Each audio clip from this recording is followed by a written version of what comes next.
Por si las moscas, hoy vamos a hablar de un gran libro. Se trata de El poder vacío del historiador Lorenzo Meyer. Lorenzo, muchísimas gracias por estar aquí en este programa. Al contrario, yo agradezco la invitación. Lorenzo, creo que este es un libro que está escrito, si me permites, en la tesitura de otros grandes libros que reflexionan sobre México, libros que además citas como el de González Casanova, el de Molina Enríquez, de los grandes problemas nacionales. Haces un retrato histórico y desde la ciencia política del lugar en donde está, de la herencia más bien que nos deja el PRI. Comencemos con la herencia del propio Peña Nieto, que en tu libro aparece ya como el momento de mayor agotamiento del modelo.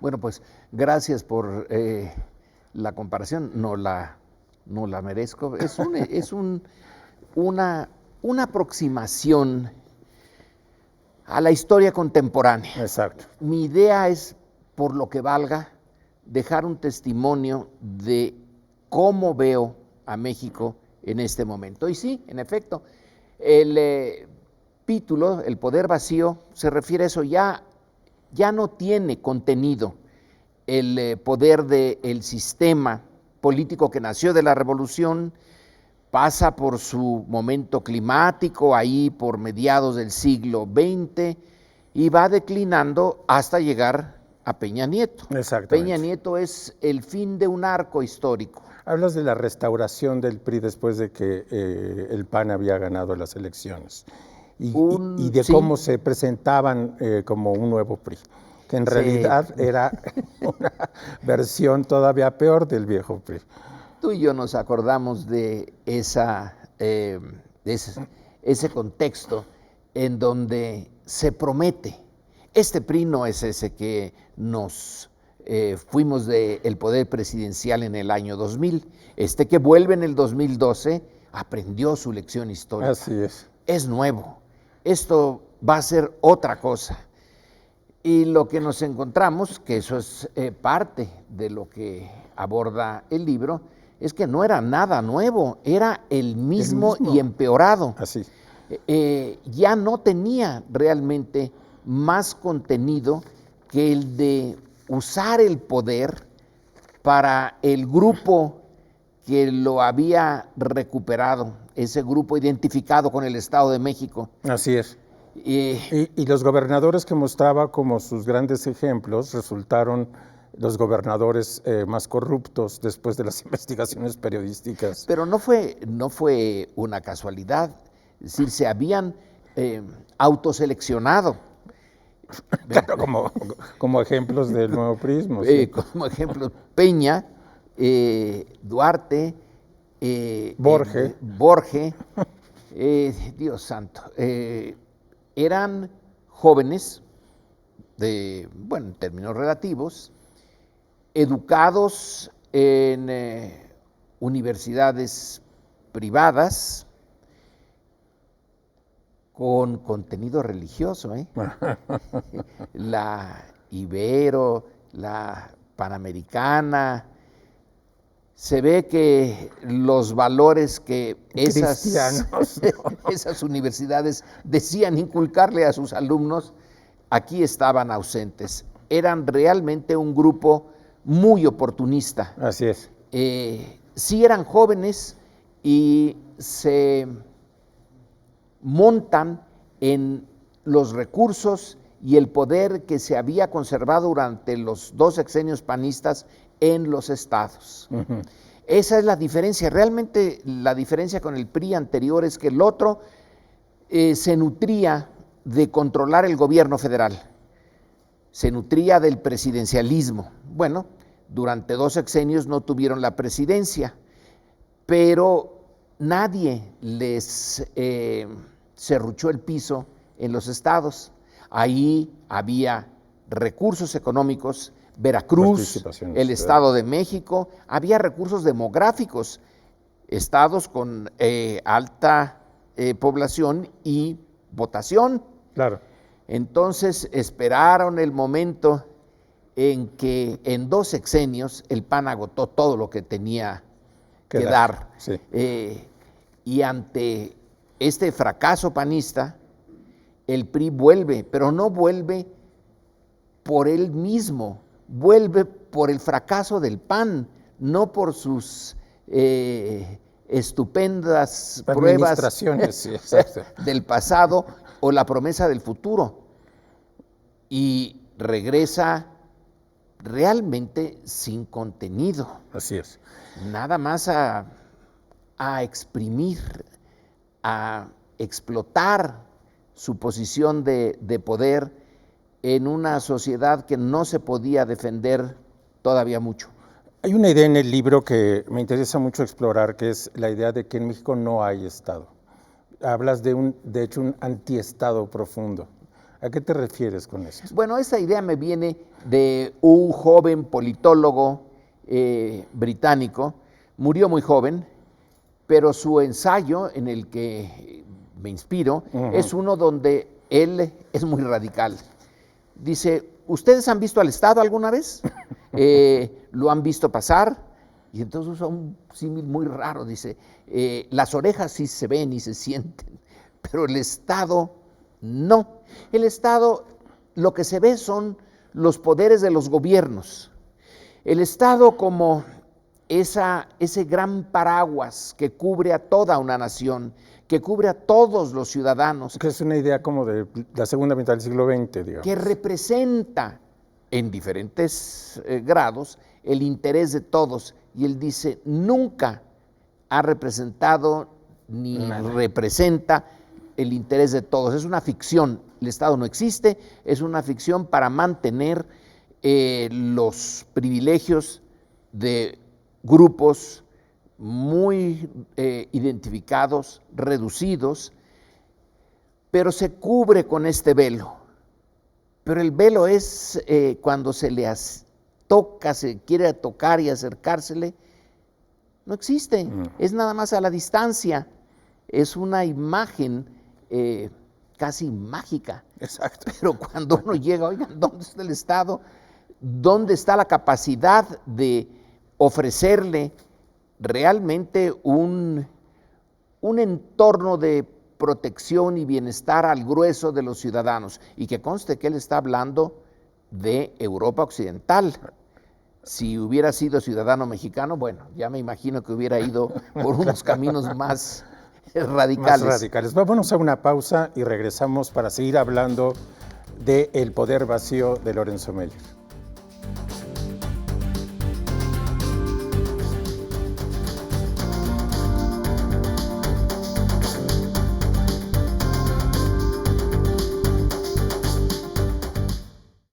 Por si las moscas, estamos de regreso. Estoy hablando con el profesor Lorenzo Meyer, yo soy Guillermo Osorno, y estábamos hablando de esta idea del Estado antes del corte. Y otra cosa que me llamó mucho la atención es que la utopía que propones es por lo menos llegar a un arreglo institucional que permita crear una comunidad que más o menos funcione. Un Estado. Exacto.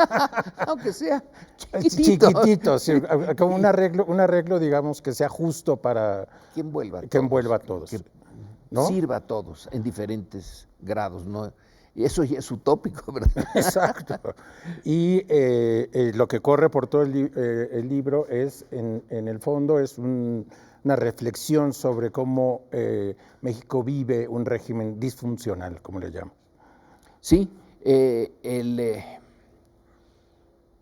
último segmento de nuestra historia política es francamente notable porque no hay, como ahora en Chile, una protesta social masiva y que no la pueden detener ya por ningún lado porque las estructuras institucionales no sirvieron para captar las demandas, deseos, la imaginación y satisfacer mínimamente a las mayorías. Esto en Chile. Aquí se mantuvieron dentro de las circunstancias mexicanas, que no son muy diferentes a las de Chile en materia de concentración de ingresos, de injusticia social, etcétera, se mantuvieron contenidas. En parte, creo yo, es una opinión, a lo mejor no es satisfactoria para muchos, porque estaba la esperanza de que si la democracia política funcionaba, porque daban muestras de casi acercarse a su funcionamiento, si realmente lográbamos llegar a ese punto, a lo mejor por ahí empezaba a cambiar todo sin violencia, sin disrupciones masivas, y yo supongo que fue un poco la esperanza lo que mantuvo más o menos en paz ese México de el panismo fallido y el priismo que ya no dio para más. Claro. Era como la espera. Vamos a ver si en la siguiente vuelta a la esquina aparece algo mejor. Hay un momento que me parece muy interesante, es el pequeño homenaje que le haces a Porfirio Muñoz Ledo en el libro. Es un rincón del libro que me parece muy personal de tu parte y algo, digamos, que había que hacerse. Sí, yo conocí a Porfirio Muñoz Ledo vía Cosío Villegas, Daniel Cosío Villegas. En el Colegio de México él tenía un grupo, ya cuando no era presidente ni nada, sino solamente una figura con importancia por sí, no por supuesto. Okay. Y comíamos una vez por semana este grupo cerca del Colegio de México en la colonia Roma, y don Daniel entabló una relación con Porfirio Muñoz Ledo. A mí me daba no mucha buena espina, pues que era un joven priista, ¿no? Y eso ya había que mantener las distancias, pero como don Daniel le daba cancha y bueno, pues lo conocí a distancia. Cuando veo que se vuelve contra el PRI tradicional a raíz de 1987-88, de la ruptura entre el grupo de dirigentes políticos y de dirigentes tecnócratas, Salinas por un lado y Porfirio y su grupo, que después toma esa dirección Cuauhtémoc Cárdenas. Bueno, entonces ya me sentí más a gusto con Porfirio. Y si antes me sorprendía su inteligencia, su capacidad de análisis, la rapidez con que captaba el contexto político y le daba explicaciones, bueno, después de esta ruptura con el PRI tradicional, pues le fui entendiendo mejor, me despertó mayores simpatías, y sí, en el libro hago ese homenaje al Porfirio Muñoz Ledo, que le contesta el informe presidencial a Cedillo. A Cedillo. Okay. Sí. Y lo hace de manera espléndida. Me llamó mucho la atención ese Porfirio que en el Senado, porque antes de esto, antes de contestar el informe en el Senado, ¿cuántos senadores de oposición había en ese? Eran 4, y bueno, en realidad era Porfirio. Y les daba batalla a todos los priistas. Él solo le podían lanzar todo el Senado, que en el debate era brillante y no había un solo priista que se le acercara. Bueno, para esas circunstancias, y para mí eso era admirable y tenía yo que reconocerlo. Otro homenaje que haces es al libro de Pablo González Casanova, La democracia en México. Dices que hay muchas ideas en ese libro que todavía siguen siendo vigentes. Claro que siguen siendo vigentes. La idea de don Pablo es una idea muy sana y que si hubiera aprendido, quizá nos hubiera ahorrado muchos sinsabores. Él le dice, después de regresar de Europa y de dominar la ciencia política europea y norteamericana, el marxismo y el liberalismo o behaviorismo, como le llamábamos entonces, dice, por cualquiera de los dos análisis, es tiempo y se puede empezar a cambiar desde arriba y desde adentro este sistema que no da ya para mucho. Hay que introducir elementos democráticos, elementos de justicia social, ver que tenemos un colonialismo interno, que las comunidades indígenas están realmente aplastadas, que es posible un México mejor, más civilizado y que tenga más viabilidad si se sueltan algunos de estos lazos autoritarios y se empieza a evolucionar sin que se le obligue desde afuera, sino desde dentro, como una democracia concedida.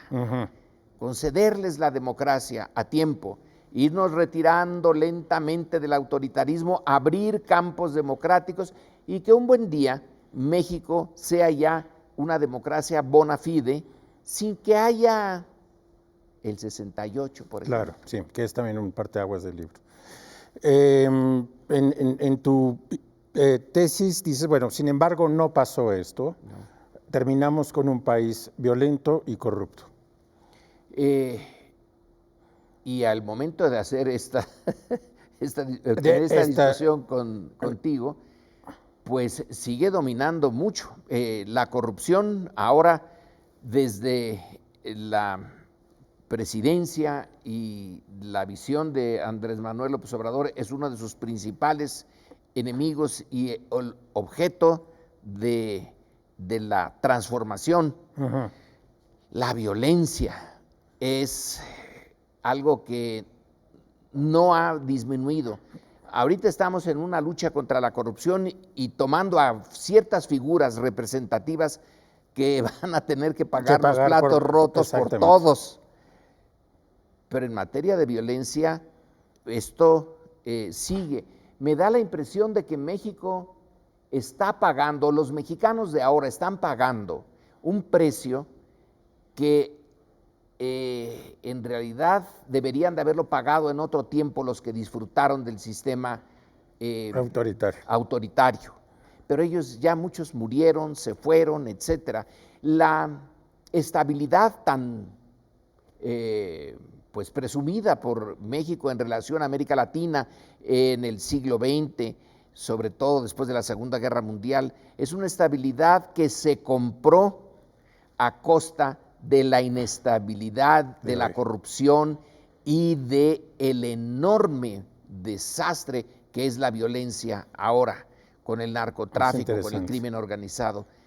Se hicieron vales entonces, dijeron que los paguen después y ahora lo estamos pagando todos. Es el costo de esa paz priista del pasado. Vámonos a corte y en el siguiente segmento quisiera que habláramos de Andrés Manuel López Obrador. Muy bien.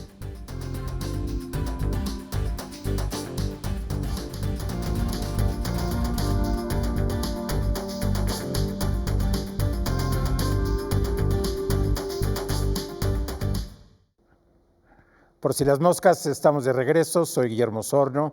Estoy conversando con el historiador Lorenzo Meyer sobre este libro que acaba de publicar, El poder vacío. Lorenzo, hay una parte importante del libro que tiene que ver con la figura de Andrés Manuel López Obrador y tu tesis es que en realidad lo que vamos a ver es un cambio de régimen. ¿Por qué no elaboras un poco más sobre eso? Que conste que el libro está escrito y pensado. Está escrito durante la temporada electoral. Sí, se nota. No había, se mandó a la imprenta antes de que López Obrador tomara la presidencia.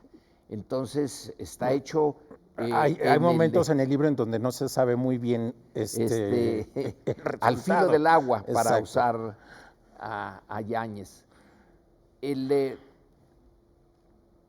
¿Cómo ponerlo?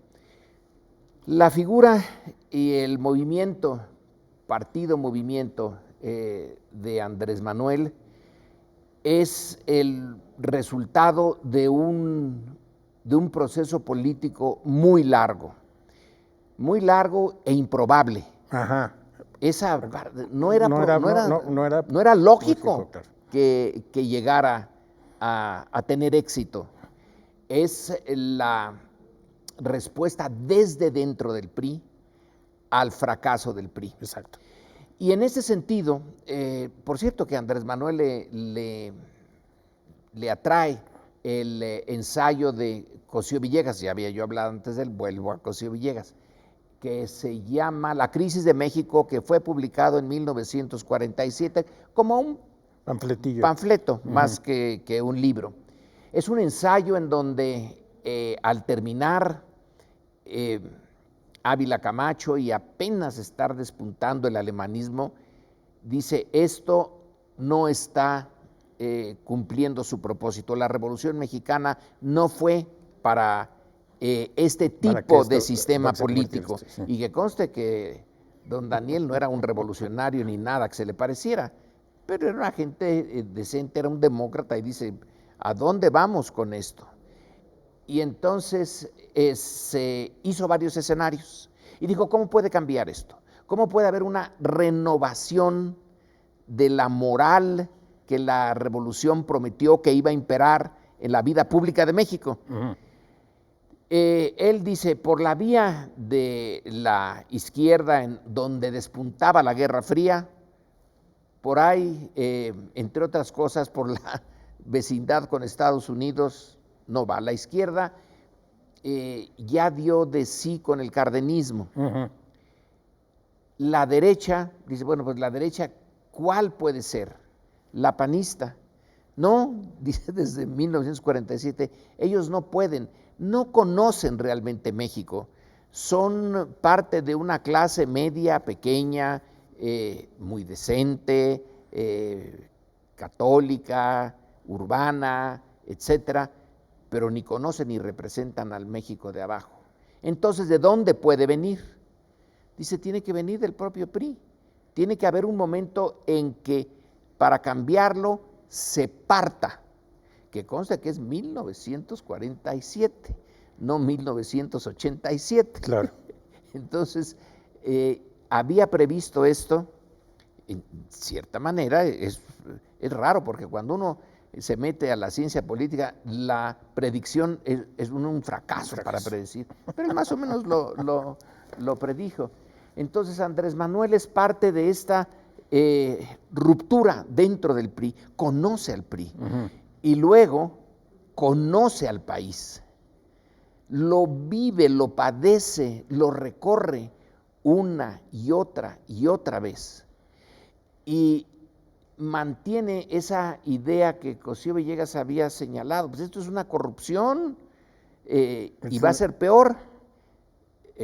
Andrés Manuel dice: aquí está el problema. Desde una izquierda más ortodoxa, más marxista, etcétera, dirían: pues, no, como le dijeron a don Daniel, no tiene sentido que hables de un problema moral, ético, esa es la lucha de clases y solamente así se resuelve esto. Pero Andrés Manuel sí toma la bandera de que la corrupción es el gran problema. Se sale del PRI, hace un largo recorrido por las bases del país que es notable. No hay forma de que lo coopten, y desde dentro y pacíficamente va creando un movimiento. Una y otra vez se tropieza. El sistema autoritario le pone muchas trabas. Le pone muchas trabas, pero como no usa la violencia, tampoco lo elimina violentamente, porque el sistema era buenísimo para eliminar violentamente a los que le retaban violentamente. La guerra sucia de los 1970s es el asesinato político sistemático de los opositores. Ya para los 1987, 88, cuando sale el PRD, y luego 89, cuando se acaba la Guerra Fría, y no se usa la violencia, se hace relativamente menos difícil ese camino, pero todavía hay que recorrer mucho. Hay que recorrer 30 años todavía. Claro. Y no muchos líderes aguantan. Y ese aguantar, insistir de López Obrador finalmente da resultado. Se identifica una parte del electorado con su posición. Una gran parte. Y otros simplemente porque no ven opciones, no porque le simpatice mucho a Andrés Manuel, son los que, ya que no lo veo en ese libro, ya será otro. Exacto. Ya que está en el ejercicio del poder, muchos de quienes le votaron, bueno, se han distanciado. Es natural. Le votó una buena parte de la clase media. Cuando se hacen las encuestas de salida, resulta que el nivel educativo y el nivel educativo, ¿no? Como era muy fantástico, alto. Era muy alto el de los votantes sí. de Andrés Manuel, y los más pobres votaron por el PRI. Creo que ahora ya le ha dado un giro. Ahora esos de clases medias y clases altas están distanciándose un poco. Sí. La última pregunta, Lorenzo, ha pasado ya un año desde esas elecciones. ¿Cuál es tu balance, cuál es tu comentario acerca del gobierno de Andrés Manuel hasta ahora? Que la idea de una revolución pacífica, Ajá. de un cambio de régimen. ¿Qué es un régimen? Son las reglas fundamentales del ejercicio del poder, muchas de ellas no escritas. ¿Para qué se quiere el poder? Uso mucho la definición de Harold D. Laswell. La política es quién consigue qué, cómo y cuándo. Bueno, esta nueva etapa de la historia de México, ¿quién son los de abajo? ¿Qué consiguen? Una mejora. No van a terminar con el sistema capitalista ni nada por el estilo. ¿Cuándo? Ahora y poco a poco. Entonces, ese cambio, ese giro de para qué es la política, pues es la esencia de la transformación del régimen, pero tiene unos obstáculos enfrente, unos que no se imaginó, que le dio poca importancia al crimen organizado. Sí. Le dio más importancia a la oposición de la mafia del poder, de las grandes concentraciones de dinero, de los Slim, los Bailleres, los Salinas Pliego, etcétera, que no han sido tan dura su oposición. Es la existencia de una fuerza armada que ya que tomó control de ciertas regiones del país, que tiene recursos, pero por montones, gracias a la compra de droga en Estados Unidos, y que tiene recursos a las armas. Como lo vimos esta semana con los acontecimientos de Sinaloa y luego con el asesinato de la familia Levarón. Exacto. Bueno, Lorenzo, pues muchísimas gracias por esta entrevista y muchísimas gracias a ustedes por su audiencia. Nos vemos aquí en Por si las moscas el próximo sábado.